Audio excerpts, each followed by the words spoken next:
ಈ ಗಾಡಿ ಚೌಕದ ಏನು ಜಾಗ ಇದೆ ಇದರ ಬಗ್ಗೆ ಪೇಪರ್ ನೋಟಿಫಿಕೇಷನನ್ನು ಸನ್ಮಾನ್ಯ ಆಯುಕ್ತರು ಮೈಸೂರು ಮಹಾನಗರ ಪಾಲಿಕೆ ಇವರು ಹೊರಡಿಸಿದ್ದಾರೆ. ಅದರಲ್ಲಿ ಒಂದು ಸುತ್ತೋಲ ಸಂಖ್ಯೆನ ಅವರು ತೋರಿಸಿದ್ದಾರೆ. 237 ಬೆಂಗಳೂರು.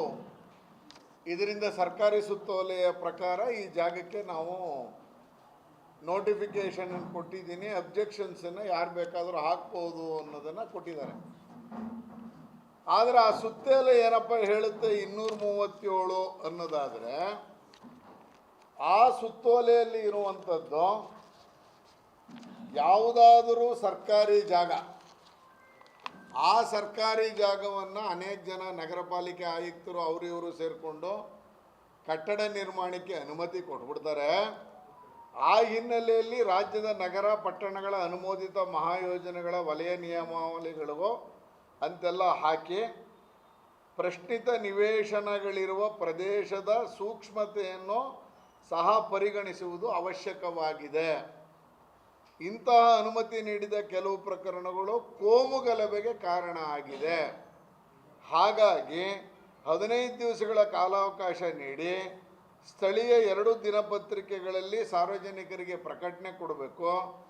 ಜೊತೆಗೆ ಈ ಪ್ರಕಟಣೆ ಏನು ಕೊಡ್ತಾರೆ, ಈ ಪ್ರಕಟಣೆಯ ರೀತಿಯಲ್ಲಿ ನಾಮಫಲಕವನ್ನು ಆ ಜಾಗದಲ್ಲಿ ಹಾಕಬೇಕು ಅನ್ನುವಂಥದ್ದು ಸರ್ಕಾರದ ಸುತ್ತೋಲೆಯಲ್ಲಿ ಇರುವಂಥದ್ದು. ಈಗ ಬಂದಿರೋದು ಈ 237 ಸುತ್ತೋಲೆ ಏನು ಕೊಟ್ಟಿದ್ದಾರೆ, ಇದರಲ್ಲಿರುವುದು ಆ ಜಾಗದಲ್ಲಿ ನಾಮಫಲಕ ಹಾಕಬೇಕು, ಜಾಗದ ಸೂಕ್ಷ್ಮತೆಯನ್ನು ಗಮನಿಸಬೇಕು ಅಂತೇಳಿ. ಈಗ ನಾವು ಯಾವ ಜಾಗವನ್ನು ನೋಡಿದ್ವಿ, ಆ ಜಾಗದಲ್ಲಿ ಯಾವುದೇ ಹೋರ್ಡಿಂಗನ್ನು ಅಥವಾ ನಾಮಫಲಕವನ್ನು ಇದನ್ನು 15 ದಿವಸ ನೋಟಿಫಿಕೇಷನ್ ಹಾಕಿದ್ದೀವಿ ಅನ್ನೋದನ್ನು ಎಲ್ಲೂ ಡಿಸ್ಪ್ಲೇನೇ ಮಾಡಿಲ್ಲ. ಇದು ಮೊದಲನೇದು. ಎರಡನೇದು ಬಂದು ಈ ಥರದ ಪೇಪರ್ ನೋಟಿಫಿಕೇಷನ್ ಕೊಟ್ಟಿದ್ದಾರೆ, ಇಟ್ಟಗಲ ಕೊಟ್ಟಿದ್ದಾರೆ. ನೋಟಿಫಿಕೇಷನ್ನು ಯಾವುದಾದ್ರೂ ಒಂದು ಧರ್ಮ ಅಥವಾ ಇದು ಬಂದಂಥ ಸಂದರ್ಭದಲ್ಲಿ, ಧಾರ್ಮಿಕ ಕಟ್ಟಡ ಅಂತ ಬರುವಂಥ ಸಂದರ್ಭದಲ್ಲಿ ಇದರ ಸೈಜ್ ನೋಡಿ, ಅಡ್ವರ್ಟೈಸ್ಮೆಂಟ್ ಸೈಜು. ಯಾರೋ ನೆನ್ನೆ ಒಂದು ವಾಟ್ಸಪ್ಪಲ್ಲಿ ಹರಿದಾಡ್ತಾ ಇತ್ತು, ನಾಯಿ ಮರಿ ಕಳೆದಿದೆ ಅಂತ ಹೇಗೆ ಕೊಡ್ತಾರೋ ಆ ರೀತಿಯಲ್ಲಿ ಈ ನೋಟಿಫಿಕೇಷನನ್ನು ಒಂದು ಜಾಗದ ಬಗ್ಗೆ ಕೊಟ್ಟಿರುವಂಥ ನೋಟಿಫಿಕೇಷನ್, ಇದನ್ನು ನಾವು ಪ್ರಶ್ನೆಯನ್ನು ಮಾಡ್ತಾಯಿದ್ದೀವಿ. ಇನ್ನು ಎರಡನೇದು, ಒಟ್ಟು ಈ ಜಾಗ ವೀಕ್ಷಣೆ ಏನು ಮಾಡಿದ್ವಿ ನಾವು, ಈ ಜಾಗದ ಒಟ್ಟು ವೀಕ್ಷಣೆ ಬಂದು ಸುಮಾರು 1 ಎಕರೆಗೂ ಹೆಚ್ಚಿದೆ. 45,000 ಚದರ ಅಡಿ ಇರುವಂಥ ಜಾಗದ ನೋಟಿಫಿಕೇಷನನ್ನು ಹೊರಡಿಸಿರುವಂಥದ್ದು. ಅದರಲ್ಲಿ ಕೊಟ್ಟಿರೋದಕ್ಕೆ ಅವರು ಗೆಜೆಟಿಯರು 1965 ಗೆಜೆಟಿಯರಲ್ಲಿ ಇದರ ಬಗ್ಗೆ ಉಲ್ಲೇಖ ಆಗಿದೆ, ಹಾಗಾಗಿ ಈ ಜಾಗವನ್ನು ಮಾಡ್ತೀವಿ. ಆದರೆ ಗೆಜೆಟಿಯರಲ್ಲಿ ಅನೌನ್ಸ್ ಆಗಿರುವ ಈ ಜಾಗ ಬಂದು 1965 ಆಗಿದೆ. ಆಗಿರುವಂಥ ಗೆಜೆಟಿಯರ್ ನೋಟಿಫಿಕೇಷನಲ್ಲಿ ಈ ಜಾಗದ ಬಗ್ಗೆ 48ನೇ ಐಟಮನ್ನು ಉಲ್ಲೇಖ ಮಾಡ್ತಾರೆ. ಅದರಲ್ಲಿ ರಸ್ತೆ ಬಗ್ಗೆ ಬರೀತಾ ಇದಕ್ಕೆ ಮೊಹಮ್ಮದ್ ಗೌಸ್ ಮೊಹಮ್ಮದ್ ವಾದಿ ರೋಡ್ KR ಮೊಹಲ್ಲಾ ಅಂತ ಇದೆ.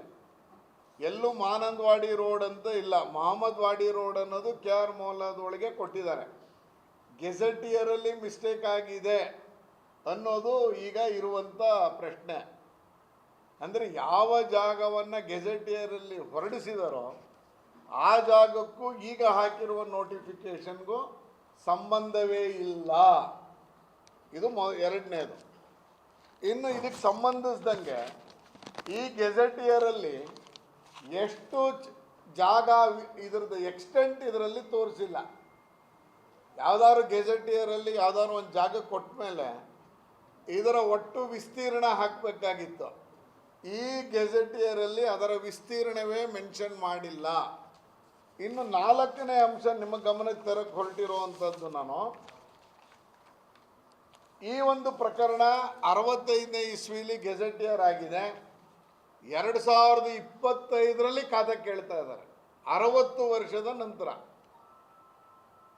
ಅಂದರೆ ವಕ್ಫ್ ಬೋರ್ಡ್ಗೆ ಈ ಜಾಗ ಕೊಟ್ಟಿದ್ದಾರೆ ಅಂತ 65ನೇ ಇಸ್ವಿಲಿ ಗೆಜೆಟಿಯರ್ ಆದಮೇಲೆ 65ರಿಂದ 2025 ಈ ದೀರ್ಘಕಾಲ ಇದಕ್ಕೆ ಖಾತೆ ಕಂದಾಯ ಯಾವುದೂ ಫಿಕ್ಸ್ ಆಗಿಲ್ಲ, ಮಾಡಿಕೊಂಡಿಲ್ಲ.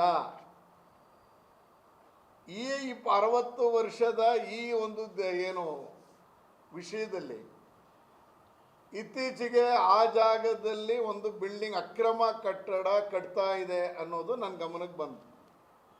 ಪಿಲ್ಲರ್ಗಳು ಎತ್ತಾ ಇದ್ದಾರೆ ಅಂತ. ಪಿಲ್ಲರ್ಗಳನ್ನು ಎತ್ತುತ್ತಾ ಇರುವಂಥ ಸಂದರ್ಭದಲ್ಲಿ ನಾನೇ ಖುದ್ದು ಎಸಿಗೆ ಫೋನ್ ಮಾಡಿ, KR ಪೊಲೀಸ್ ಸ್ಟೇಷನ್ಗೆ ಫೋನ್ ಮಾಡಿ, ಅದು ಏನಾಗಿದೆ ನೋಡಿಯಪ್ಪ ಆ ಜಾಗದಲ್ಲಿ ಅಂತೇಳಿ ಆ ಜಾಗಕ್ಕೆ ಹೋದ್ಮೇಲೆ ಪಿಲ್ಲರ್ ಕೆಲಸವನ್ನು ನಿಲ್ಲಿಸಿದ್ರಾಗ ಅದು ಯಾವುದೇ ಪರವಾನಗಿ ತೆಗೆದುಕೊಂಡಿಲ್ಲ ಅಂತ.